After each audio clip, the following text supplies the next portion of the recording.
Боронов өзгөчө кырдаал жана өзгөчө абал режимдерин узартууну кароо сунушун билдирди. Президент Сооронбай Жээнбеков бүгүн 13 апрелде биринчи вице-премьер-министр Кубатбек Бороновду кабыл алды. Кабыл алуу учурунда Кубатбек Боронов оорунун күн санап өсүшүнөн улам дүйнөдөгү жана коңшу өлкөлөрдөгү кырдаалдарды эске алуу менен медицина адистеринин анализдерине таянып, айрым шаарларда жана райондордо өзгөчө кырдаал жана өзгөчө абал режимдерин узартуу мүмкүнчүлүгүн кароо жөнүндө сунушун билдирди.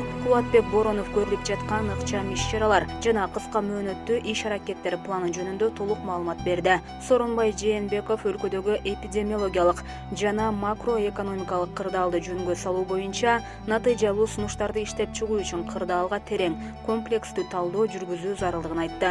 Түзүлгөн кырдаалда биринчи кезекте калктын социалдык аярлоо катмарына жана ишкерликти колдоого көңүл бурулушу керектигин дагы бир жолу баса белгиледи.